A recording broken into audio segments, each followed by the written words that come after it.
रसोई के नीचे 1 साल का राशन। माँ जी, मुझे तो अपनी आंखों पर यकीन ही नहीं हो रहा है। आपने इतनी बड़ी बात मुझसे छिपाई। आप मेरे साथ ऐसा कैसे कर सकती हैं? मैं आपकी बहू हूँ, बाहर से आई हुई कोई चोर उचक्की थोड़ी हूँ जो आपने ऐसा किया।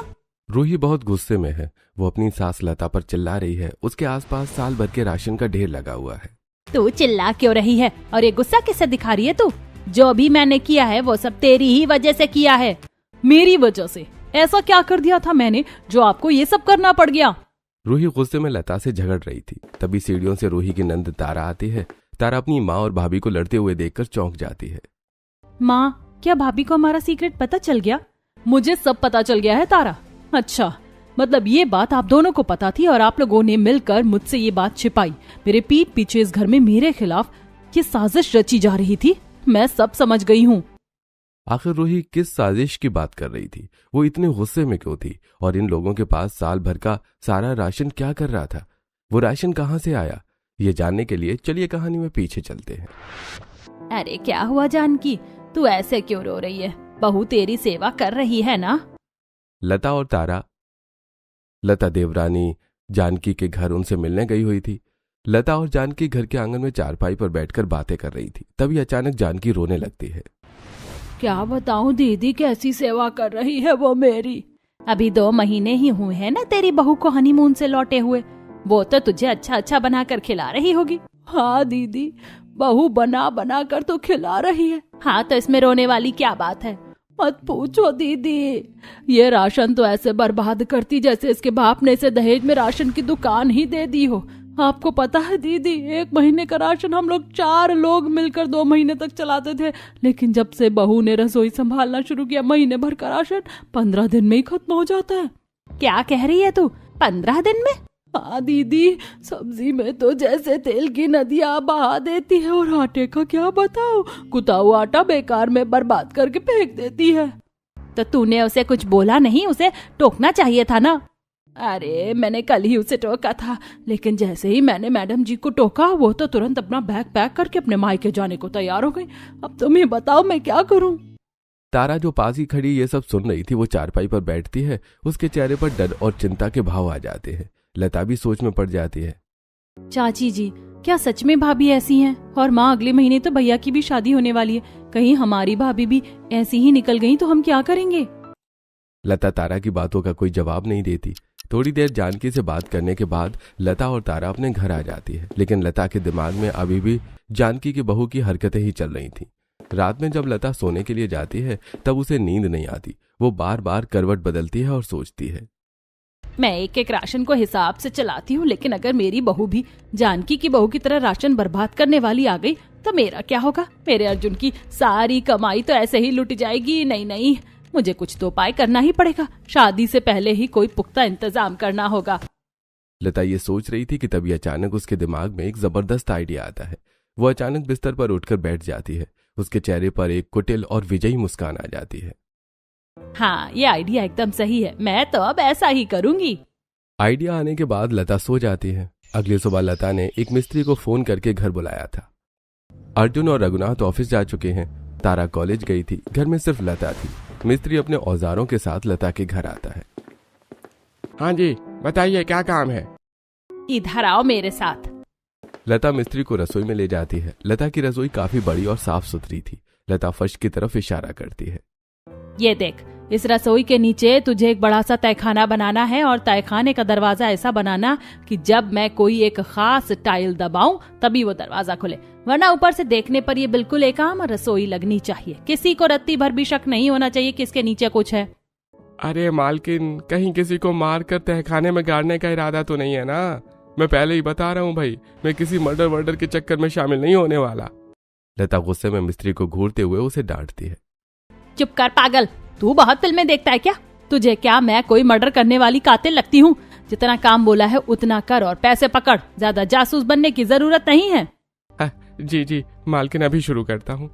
मिस्त्री अपना काम शुरू करता है और थोड़ी देर में रसोई के नीचे तहखाना बना देता है। मिस्त्री काम खत्म करके अपने पैसे लेकर चला जाता है। मिस्त्री के जाने के बाद लता एक बड़े से राशन की दुकान पर जाती है। वो दुकानदार को एक लंबी चौड़ी लिस्ट पकड़ाती है।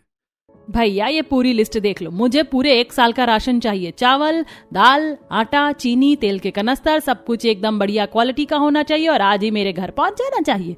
ये लीजिए राशन के एडवांस पैसे, बाकी पैसे राशन घर पहुंचने के बाद मिलेंगे। दुकानदार पैसे लेकर खुश हो जाता है। कुछ देर बाद एक हाथी गाड़ी लता के दरवाजे पर आकर रुकती है। मजदूर बोरियां और कनस्तर उतारने लगते हैं। तारा कॉलेज से लौटती है और इतना सारा सामान देखकर हैरान रह जाती है। अरे माँ, इतना सारा राशन, ये तो पूरे साल भर का राशन लग रहा है। अचानक ये सब क्यों? तारा की बात सुनकर लता मुस्कुराती है और उसे अपने साथ रसोई में ले जाती है। हाँ, साल भर का ही है। लता रसोई में जाकर एक खास टाइल को पैर से दबाती है। अचानक फर्श का एक बड़ा हिस्सा खिसकता है और नीचे जाने के लिए सीढ़ियां दिखने लगती हैं। रसोई के नीचे एक बड़ा सा तहखाना था। ये सब क्या है माँ? तूने ही तो कल कहा था ना कि अगर हमारी भाभी भी राशन उड़ाने वाली निकली तो क्या होगा। बस उसी का उपाय निकाला है मैंने। वाह माँ, आप तो बहुत तेज निकली। आपने तो इतना अच्छा उपाय ढूंढ निकाला है कि आपकी हालत कभी भी बड़ी मम्मी जैसी नहीं होगी। और क्या, अब हम ये सारा राशन इस रसोई के नीचे छिपा देंगे। ये बात सिर्फ हम दोनों को ही पता होगी। लता और तारा मिलकर सारा राशन, आटे की बोरियां, चावल के कट्टे, दालों के पैकेट, तेल के कुछ डिब्बे, सब कुछ रसोई के नीचे अच्छे से सजाकर रख देती है। समय बीतता है। अर्जुन और रूही की शादी हो जाती है। लता की बहू रूही घर आ जाती है। शादी के रात में लता चुपके से रसोई में आती है। वो टाइल्स को पैरों से दबाते हुए सोचती है, कल बहू की पहली रसोई है, मुझे अभी राशन लाकर रख देना चाहिए। लता रसोई के नीचे जाती है और वहां से राशन लाकर रसोई के स्लैब में रख देती है। अगले दिन जब रूही सोकर उठती है तब आज तो मैं अपने हाथ का टेस्टी खाना खिलाकर सभी का दिल जीत लूंगी। रूही लाल साड़ी में सजी धजी, हाथों में चूड़ा पहने अपनी पहली रसोई की रस्म करने के लिए रसोई में आती है। रसोई में घुसते ही उसकी नजर स्लैब पर पड़े सामान पर पड़ती है, जहां सारा राशन, आटा, चीनी, चावल पॉलीथीन की थैलियों में रखा हुआ है। अरे, राशन तो डब्बों में होता है, यहाँ सब कुछ प्लास्टिक की पन्नियों में क्यों रखा है? शायद माँ जी मेरी मदद करना चाहती होंगी। उन्हें लगा होगा कि मुझे अभी डब्बों के बारे में कुछ पता नहीं है, इसीलिए उन्होंने मेरी सहूलियत के लिए बाहर से अलग से राशन मंगवाकर पन्नियों में रख दिया है। कोई बात नहीं, चलो काम तो आसान हो गया। रूही पूरी लगन से खाना बनाना शुरू करती है। वो तय करती है कि वो पूरी, सब्जी और मीठे में खीर बनाएगी। रूही खीर बनाने के लिए एक बड़ा सा बर्तन गैस पर चढ़ाती है। खीर में थोड़ा दूध ज्यादा डाल देती हूँ, इससे खीर एकदम क्रीमी और मलाईदार बनेगी, सबको बहुत पसंद आएगी। वो खीर में ढेर सारा दूध डाल देती है। उसके बाद वो कढ़ाई में पूरियां तलने लगती है, लेकिन वो टिश्यू पेपर से पूरी का तेल सोखना भूल जाती है। रूही का पूरा परिवार डाइनिंग टेबल पर बैठा था। रूही सबको खाना परोस रही थी। उसके खाने से बहुत अच्छी खुशबू आ रही थी। सभी खाना खाते हैं। अरे वाह बहू, खीर तो बहुत ही स्वादिष्ट बनी है। सच में रूही, पूरियां भी कितनी अच्छी और एकदम कुरकुरी बनी है, मजा आ गया। रघुनाथ और अर्जुन को तो रूही के हाथ का खाना बहुत पसंद आता है, लेकिन लता का ध्यान खाने के स्वाद पर कम और खाने में इस्तेमाल हुई चीजों पर ज्यादा है। उसकी तेज नजरें खीर की गाढ़ी मलाई और पूरियों से टपकते तेल को देख रही थी। हे भगवान, इस खीर में तो इसने ना जाने कितना दूध डाल दिया और ये पूरियां, इनमें तो तेल ही तेल नजर आ रहा है। ये पक्का बहुत सारा तेल कढ़ाई में डालकर बर्बाद कर रही है। मेरा शक बिल्कुल सही था, मेरी बहू भी जानकी की बहू जैसी ही है। अगर मैंने रसोई के नीचे 1 साल का राशन तहखाने में छुपाने का फैसला ना लिया होता तो ये तो मेरा घर ही लुटा देती। क्या हुआ माँ जी, आपको खाना पसंद नहीं आया क्या? नहीं बहू, ऐसी कोई बात नहीं, खाना बहुत ही टेस्टी है, मजा आ गया खाकर। सभी को खाना खिलाने के बाद रूही अपने घर के कामकाज में लग जाती है। रूही रात का खाना बनाने के लिए फिर से रसोई में जाती है। तब वो स्लैब और अलमारियों को देखती है। अभी भी सारा राशन पॉलीथीन में ही रखा हुआ था।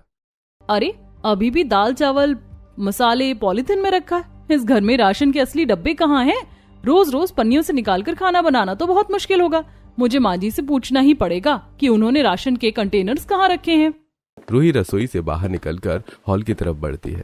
हॉल में लता बैठी टीवी देख रही थी। माँ जी, एक बात पूछनी थी, हमारे घर की रसोई में राशन डब्बों में क्यों नहीं है? सब कुछ पन्नियों में क्यों रखा है? मुझे पहली रसोई के लिए लगा कि आपने अलग से मंगवाया होगा, लेकिन रात के खाने के लिए भी मुझे कोई डिब्बा नहीं मिल रहा। देख रूही, तू सोच रही होगी कि मैंने रसोई में ऐसा खुला खुला राशन क्यों नहीं रखा, डिब्बों में बस थोड़ा थोड़ा ही सामान क्यों है। असल में तुझे इस घर की पूरी स्थिति अभी पता नहीं है। तेरी शादी के वक्त घर में काफी सारे पैसे खर्च हो गए थे। जी माँ जी, मैं समझ सकती हूँ। हाँ, और अभी हमें बैंक के काफी सारे लोन के पैसे भी चुकाने हैं। अर्जुन के पिताजी की भी उतनी कमाई नहीं है और अर्जुन भी अकेला कितना करेगा, इसीलिए मैं एक बार में महीने भर का सारा राशन नहीं लाती हूँ। मैं थोड़ा थोड़ा करके ही राशन लाती हूँ ताकि हिसाब बना रहे। कोई बात नहीं माँ जी, आप चिंता मत कीजिए, मैं समझती हूँ, मैं बहुत ध्यान से सब कुछ इस्तेमाल करूंगी। रूही ज्यादा ओवर रिएक्ट नहीं करती। वो बहुत ही सादगी से सास की बातों को समझती है और अपना काम करने के लिए रसोई में चली जाती है। अरे यार, मुझे तो ये बात पता ही नहीं थी कि घर पर इतना लोन है। माँ जी सही कह रही हैं, अर्जुन दिन रात इतनी मेहनत करते हैं। मुझे अब खाना बनाते हुए थोड़ा ध्यान रखना होगा। मुझे हर चीज बहुत हिसाब से इस्तेमाल करनी चाहिए। रूही हिसाब से थोड़ा सा राशन निकाल कर खाना बनाने लगती है।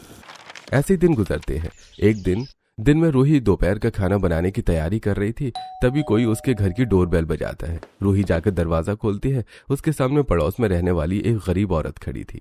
बहन, मेरे घर में कुछ मेहमान आ गए और मेरे घर में आटा खत्म हो गया है। मुझे बहुत जरूरत है, क्या तुम मुझे थोड़ा सा आटा दे सकती हो? आप यहीं रुकिए काकी, मैं अभी रसोई में जाकर देखती हूँ। रूही जल्दी से रसोई में जाती है और आटे की पॉलीथिन खोलती है।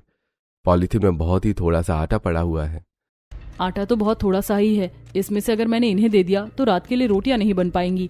कोई बात नहीं, बेचारी को बहुत जरूरत है। मैं रात को रोटियों की जगह चावल बना दूंगी। एक दिन चावल खाने से कुछ नहीं बिगड़ेगा। ये आटा मैं इन्हें ही दे देती हूँ। रूही वो आटा एक बर्तन में डालती है और बाहर आकर उस गरीब पड़ोसन को दे देती है। कजरी उसे ढेरों दुआएं देकर चली जाती है, लेकिन तभी लता दूर खड़ी ये सब देख लेती है। लता तेज कदमों से रसोई में आती है, जहाँ रूही चावल निकालने की तैयारी कर रही है। अरे बहू, ये क्या कर रही है तू? अभी मैंने देखा कि तूने वो सारा आटा उस पड़ोसन को दे दिया। तूने उसे इतना सारा आटा दे दिया, अब रात को क्या बनेगा? रात की रोटियों के लिए तो कुछ बचा ही नहीं। माँ जी, आटा ही तो है, बेचारी को बहुत जरूरत थी तो मैंने दे दिया। आप परेशान मत होइए, आज रात को हम रोटियों की जगह चावल खा लेंगे। चावल भी तो रखे हैं ना। लता कुछ नहीं बोलती, बस उसे घूर कर देखती है और वहां से भड़कते हुए बाहर निकल जाती है। वो सीधा अपनी बेटी तारा के कमरे में जाती है। क्या हुआ माँ, आप इतनी गुस्से में क्यों लग रही हो? देख रही है तू अपनी इस नई भाभी के कारनामे। एक तो मैंने इसे थोड़ा सा राशन दिया, उसमें भी उसने वो राशन दूसरों को बांट दिया। पता नहीं, अगर मैं इसे घर का राशन दे देती तो ये क्या करती? पक्का सारा का सारा मोहल्ले में लुटा देती। सच में माँ, भाभी ने ऐसा किया? हाँ, शायद मैंने रसोई के नीचे 1 साल का राशन रखकर सही किया। वो सब तो ठीक है माँ, लेकिन अभी धीरे बोलो वरना भाभी ने सुन लिया तो गड़बड़ हो जाएगी। तारा की बात सुनकर लता चुप हो जाती है और वो अपने कमरे में आ जाती है। अगले दिन रूही हाथ में थैला लिए बाजार में सब्जी खरीद रही थी, तभी उसकी मुलाकात एक दूसरी पड़ोसन शोभा से होती है। अरे रूही, तुम भी सब्जी लेने आई हो? हाँ आंटी, बस ताजी सब्जियां देखने आई थी। मैंने तुम्हें हमेशा अक्सर सब्जी खरीदते हुए देखा है, आज तक कभी राशन की दुकान पर राशन खरीदते हुए नहीं देखा। तुम्हारे घर में राशन कैसे आता है? क्या तुम लोग ऑनलाइन ऑर्डर करते हो?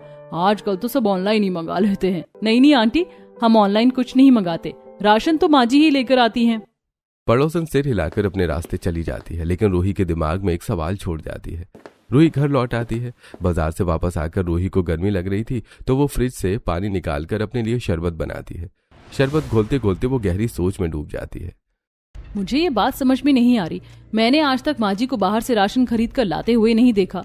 ना तो वो कभी बाजार से राशन के भारी थैले लाती है और ना ही हमारे घर पर कोई ऑनलाइन डिलीवरी वाला आता है। जब सामान ऑनलाइन ऑर्डर नहीं हो रहा है और माँ जी बाहर से खरीद कर ला नहीं रही हैं, तो फिर ये राशन घर में आता कैसे है? आखिर माँ जी राशन लाती कहाँ से हैं? रूही इसी सोच में अपने कमरे में जाती है। तभी लता, जो अपने कमरे में बैठकर एसी की हवा खा रही थी, वो रूही को आवाज देती है। बहू, ओ बहू, जल्दी यहाँ आना। रूही लता के कमरे में जाती है। क्या बात है माँ जी, आपने मुझे बुलाया? देखना बहू, एसी का रिमोट काम नहीं कर रहा है, शायद इसकी बैटरी खत्म हो गई है। रूही रिमोट खोलकर उसकी बैटरी चेक करने लगती है और उसे बदल देती है। अच्छा हुआ बहू, तूने एसी का रिमोट ठीक कर दिया। माँ जी, मुझे आपसे एक बात करनी थी। हाँ बहू, बोल क्या बात है? माँ जी, वो रसोई में आटा खत्म हो गया है। कल सुबह का नाश्ता बनाने के लिए जो आटा था वो मैंने इस्तेमाल कर लिया है। अब कल सुबह के नाश्ते के लिए थोड़ा भी आटा नहीं बचा है और चीनी भी खत्म हो गई है, तो सुबह की चाय भी नहीं बन पाएगी। अच्छा, सब खत्म हो गया? अभी भी समय है, बाहर दुकान खुली होगी। आप कहें तो मैं जाकर सामने वाली राशन की दुकान से राशन ले आऊं? नहीं बहू, इसकी कोई जरूरत नहीं है, तू रहने दे, मैं खुद ही जाकर राशन लेकर आ जाऊंगी। अरे वो राशन वाला है ना, उसके चाल चलन ठीक नहीं है। राशन देने के बहाने औरतों से अजीब तरह से बातें करता है। उसका व्यवहार मुझे बिल्कुल अच्छा नहीं लगता। तू एक काम कर, तू जाकर रात का खाना बना ले, भूख लगी है सबको। थोड़ी देर में बेटा भी आ जाएगा, राशन मैं खुद ही ले आऊंगी। ठीक है माँ जी, जैसी आपकी मर्जी। रूही रसोई में चली जाती है, रात का खाना बनाने लगती है। सभी लोग खाना खाते हैं और अपने अपने कमरों में सोने चले जाते हैं। रात के करीब 1 बज रहा था। पूरा घर शांत था। लता चुपके से अपने कमरे का दरवाजा खोलती है और दबे पांव छुपते छुपाते रसोई में आती है। वो टाइल को जोर से दबाती है तो अचानक एक हल्की सी क्लिक की आवाज होती है और तभी रसोई का फर्श, जो बिल्कुल टाइल्स जैसा ही दिखता था, एक दरवाजे की तरह खुल जाता है। रसोई के नीचे जाने के लिए सीढ़ियां बनी हुई थी। लता पन्नी लेकर उन सीढ़ियों से रसोई के नीचे उतर जाती है। एक काम करती हूँ, जल्दी से राशन लेकर चलती हूँ, कहीं कोई उठ ना जाए। रसोई के नीचे ट्यूबलाइट जलती है। नीचे बड़े बड़े बोरे रखे थे। लता जल्दी जल्दी आटा, चीनी, तेल पन्नियों में भरती है। आधी रात को तारा पानी पीने के लिए रसोई में आ रही थी। तभी उसकी नजर रूही पर जाती है, जो अपने कमरे से निकल रही थी। तारा जल्दी से रसोई में जाती है और देखती है कि रसोई का नीचे का दरवाजा खुला हुआ है। वो जल्दी से टाइल्स दबाकर दरवाजे को बंद कर देती है। रसोई के नीचे अंधेरा हो जाता है। अरे ये दरवाजा किसने बंद कर दिया? मैं अंदर हूँ, मुझे बाहर निकालो। अरे भाभी, इतनी रात को आप यहाँ क्या कर रही हैं? रसोई के दरवाजा बंद होते ही लता काफी घबरा जाती है। तभी तारा लता को सिचुएशन समझने के लिए रूही से जोर जोर से सवाल पूछती है। तारा, तुम्हारे भैया को इतनी रात में मैगी खानी है तो उनके लिए मैगी बनाने के लिए आई हूँ। रूही मैगी बनाना शुरू करती है। वहीं रसोई के नीचे बंद होने की वजह से लता पसीने से पूरी तरबतर हो गई थी। उसे सांस लेने में तकलीफ हो रही थी और उसे घुटन महसूस हो रही थी। कोई दरवाजा खोलो, मेरा दम घुट रहा है, भगवान मुझे बचा ले। ऊपर रसोई में तारा को लता की हालत का अंदाजा था। अरे भाभी, इतनी रात को मैगी कौन खाता है? भैया को बोलो ना कुछ और खा ले, चिप्स वगैरह रखे होंगे वो खा ले। नहीं तारा, उन्होंने तो मुझे कहा है कि मैगी बना कर लाओ। मुझे मैगी बनानी पड़ेगी, वरना तुम तो जानती हो ना भैया को। ठीक है भाभी, आप जल्दी से मैगी बना लीजिए। रूही जल्दी से मैगी बनाती है और मैगी को कटोरी में डालकर वापस अपने कमरे में चली जाती है। रूही के जाते ही तारा चैन की सांस लेती है और जल्दी से रसोई के नीचे जाने वाला दरवाजा खोलती है। रसोई के नीचे वाला दरवाजा खुलते ही लता पसीने से लथपथ, हांफते हुए और बुरी तरह घबराई हुई बाहर निकलती है। वो जमीन पर बैठ जाती है। अरे पागल लड़की, ये क्या किया था तूने? मुझे मारने का इरादा था क्या? मुझे अंदर बंद कर दिया तूने। माँ, मैंने आपको अंदर बंद नहीं किया था। वो तो रूही भाभी रसोई में आ गई थी और रसोई के नीचे जाने वाला रास्ता खुला था, इसीलिए मुझे जल्दी में दरवाजा बंद करना पड़ा। क्या रूही आ गई थी? हाँ माँ, वो मैगी बनाने आई थी। आपको तो मुझे थैंक यू बोलना चाहिए जो मैंने आपके सीक्रेट को बाहर आने से बचा लिया, वरना अगर भाभी को पता चल जाता तो सोचिए क्या होता।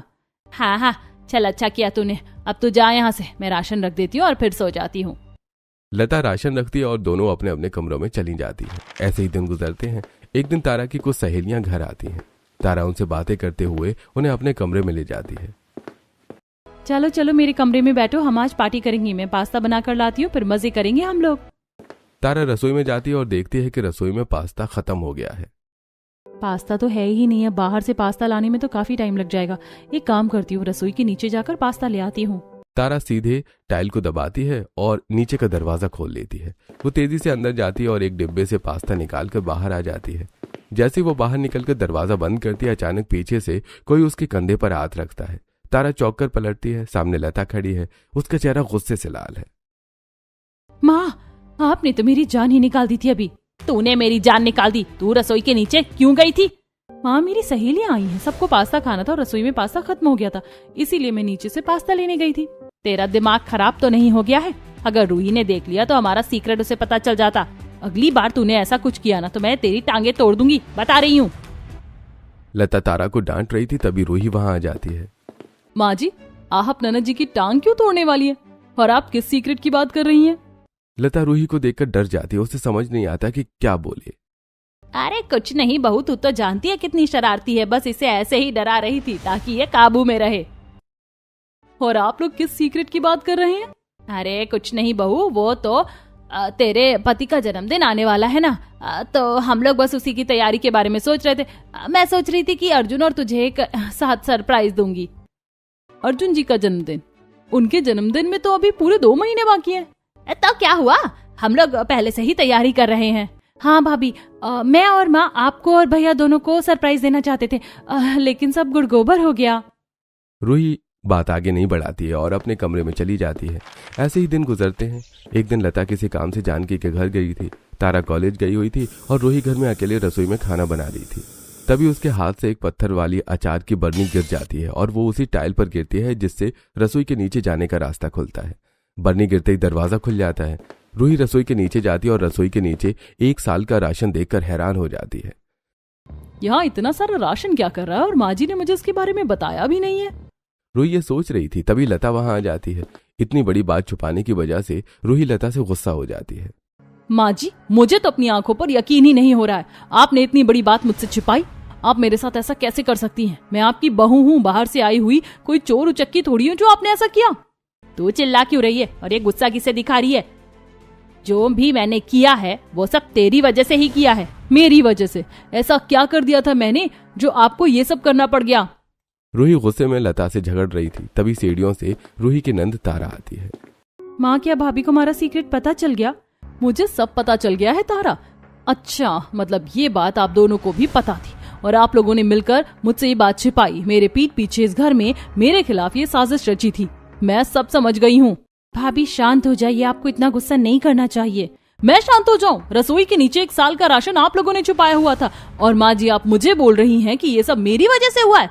हाँ, ये सब तेरी वजह से ही हुआ है। तू ही तो है जो हर वक्त अपना राशन दूसरों को दान करती रहती है। अगर तुझे पता होता कि हमारे पास इतना राशन है तो तू पता नहीं सारा राशन उठाकर हर किसी को दान कर देती। मुझे समझ नहीं आ रहा आप मेरे बारे में ऐसा कैसे सोच सकती है। उस दिन उस औरत को बहुत ज्यादा जरूरत थी, इसीलिए मैंने उसे थोड़ा सा राशन दिया था। बहू, तूने पहली ही रसोई के दिन इतना सारा दूध डालकर खीर बनाई थी और पूरी कितने सारे तेल में बनाई थी बता? तूने तो आते के साथ ही मेरा राशन उस दिन ही कितना खाली कर दिया था।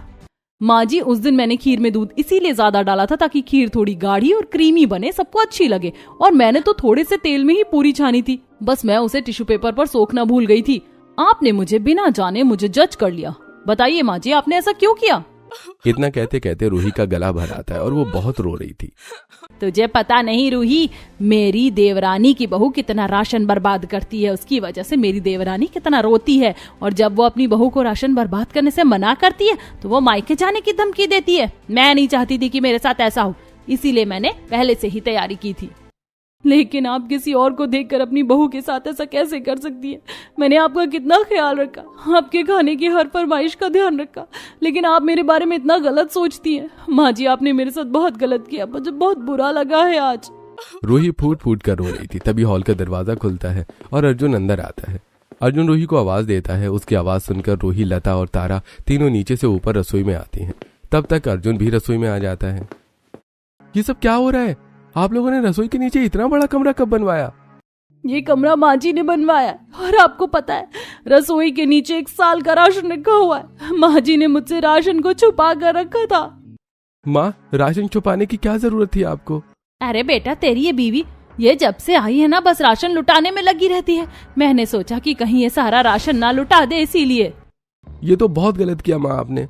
ये बेचारी तो जिस दिन से आई है उस दिन से इस घर को अपना मानकर इसे कितने अच्छे से संभाल रही है और कितने प्यार से हम सबके लिए खाना बनाती है, पर इसे आपने अपनाया ही नहीं। इस बार आपने सही नहीं किया है माँ। रूही को रोते हुए देखकर और अपने भाई की बात सुनकर तारा को अपनी गलती का एहसास होता है। माँ, शायद हमने भाभी को बहुत जल्दी जज कर लिया था। हमें ऐसा नहीं करना चाहिए था। भैया और भाभी सही कह रहे हैं। मुझे लगता है कि आपको भाभी से माफी मांग लेनी चाहिए। मैं क्यों माफी मांगू? जो हुआ सो हुआ, अब उन बातों को भूल जाओ। घर परिवार में तो ऐसी बातें होती रहती हैं। लता बिना कुछ कहे वहां से अपने कमरे में चली जाती है। रूही रोती रहती है। अर्जुन उसे सांत्वना देता है। घर का माहौल तनावपूर्ण हो जाता है। अगले कुछ दिनों तक घर में कोई किसी से ज्यादा बात नहीं करता। रूही चुपचाप अपना काम करती है और लता भी उससे आंखें चुराती है। कुछ महीने बीत जाते हैं। एक दिन शहर में भयानक आंधी तूफान आता है। बाहर आसमान काला हो चुका था। अरे बहू, जल्दी से कपड़े लेकर आ, बहुत तेज बारिश होने वाली है। जी माँ जी, मैं छत पर कपड़े लेने ही जा रही हूँ। रूही छत से भागकर कपड़े उतार कर लाती है, लेकिन तब तक झमाझम बारिश होने लगती है। बारिश रुकने का नाम ही नहीं लेती। लगातार 4-5 दिन तक मूसलाधार बारिश होती है। सड़कों पर पानी भर जाता है। घर के अंदर भी सीलन आने लगती है। 5वें दिन पानी थोड़ा कम होता है। तारा टीवी पर न्यूज देख रही थी। माँ देखो ना, न्यूज में दे रहा है कि पानी जो है वो राशन की दुकानों में भी चला गया है। लोगों के घरों में राशन सड़ गया है। अभी तो बाहर से कुछ खाने को मिलेगा भी नहीं। अच्छा हुआ माँ जो आपने रसोई के नीचे 1 साल का राशन रखा हुआ है। कम से कम हमारे पास तो खाने को है। हाँ, हमें भी चलकर देखना चाहिए कहीं वो खराब तो नहीं हो गया। पूरा परिवार रसोई की तरफ दौड़ता है। लता कांपते हाथों से टाइल दबाती है। नीचे का दरवाजा खुलता है। अंदर का नजारा देखकर सबकी आंखें फटी की फटी रह जाती हैं। रसोई के नीचे थोड़ा पानी आ गया था, लेकिन राशन भीगा नहीं था। अरे बेटा, हमारा राशन बाल बाल बच गया। ये पानी से भीगे उससे पहले चलो इसको जल्दी से ऊपर लेकर चलो। अर्जुन, रूही, लता और तारा सब मिलकर सारे राशन के बोरों और डिब्बों को ऊपर हॉल में खींच कर लाते हैं। सारा राशन सही सलामत देखकर लता को बहुत खुशी होती है। हॉल का दरवाजा खुला था, तभी वहां से पड़ोस की एक औरत गुजरती है। उसका चेहरा उतरा हुआ था। वो खुले दरवाजे से अंदर झांकती है। माँ जी थोड़ा सा राशन हमें दे दीजिए। मेरा बच्चा 4 दिन से भूखा, घर में पानी भर जाने से सब बह गया और अगर उसे खाना नहीं मिला तो वो मर जाएगा। प्लीज हमारी मदद कर दीजिए। लता कुछ नहीं बोलती। वो चुपचाप अपने राशन को देख रही थी, लेकिन इतने दिन से चुप रहने वाली रूही अब आगे आती है। माँ जी, भगवान जी ने हमारा राशन खराब होने से बचा लिया, वरना आप सोचिए अगर ये भीग जाता तो हमारा कितना नुकसान हो जाता। भगवान ने हमारी मदद की है। मुझे लगता है कि हमें अब दूसरों की मदद करनी चाहिए। अभी लोगों को राशन की बहुत जरूरत है। हाँ माँ, भाभी सही कह रही है। आप टीवी में देखिए कितने गरीब लोग हैं जो बारिश की वजह से भूख से बेहाल हो रहे हैं। लता रूही की तरफ देखती है। उसके दिमाग में एक कश्मकश चल रही थी। वो रोती हुई राधा की तरफ देखती है और फिर अपने राशन की तरफ और फिर अपनी बहू की तरफ। उसका दिल पिघल जाता है। तो सही कह रही है बहू, हमारे पास इतना सारा राशन है। अगर हम ऐसी हालत में दूसरों की मदद करते हैं और हमारे राशन से किसी भूखे का पेट भरता है तो इससे बड़ा पुण्य क्या होगा। तुम राधा को राशन दे दो और हम लोग बाकियों को भी राशन देने चलते हैं। लता की बात मानकर रूही राधा को जरूरत भर का राशन दे देती है। फिर लता, रूही, अर्जुन और तारा मिलकर जल्दी जल्दी अपने राशन को पन्नियों में भरते हैं। वो बाहर पानी में खड़े लोगों को राशन बांटने लगते हैं। अरे वाह, आप लोग तो बहुत अच्छे लोग हो। भगवान आपका भला करे माँ जी, आपने हमारी बच्चों की जान बचा ली। लोगों की दुआएं सुनकर लता की आंखों में आंसू आ जाते हैं। उसे अपनी गलती का एहसास होता है। वो पलटकर रूही को देखती है जो मुस्कुराते हुए लोगों की मदद कर रही थी। मेरी बहू सच में बहुत अच्छी है। मैंने दूसरों की बहू को देखकर उस पर शक किया और उसे इतना दर्द दिया, लेकिन आज उसी की समझदारी से हम लोगों की मदद कर पा रहे हैं। राशन बांटने के बाद सब घर के अंदर आते हैं। लता रूही के पास जाती है और उसके सिर पर प्यार से हाथ रखती है। मुझे माफ कर दे बहू, मैंने तुझे समझने में बहुत देर कर दी। तू इस घर की लक्ष्मी है। आज के बाद मैं तुझसे कुछ नहीं छुपाऊंगी। रूही अपनी सास के गले लग जाती है। अर्जुन, रघुनाथ और तारा मुस्कुराते हुए ये सब देखते हैं। अब राशन रसोई के नीचे नहीं बल्कि रसोई में डिब्बों में रहने लगा था। रसोई के नीचे अब कोई कमरा नहीं था। लता रूही पर भरोसा करने लगी थी। रूही के दिल में भी किसी के लिए कोई शिकायत नहीं थी। रूही के ससुराल में अब सब रूही से प्यार करते और उस पर भरोसा करने लगे थे।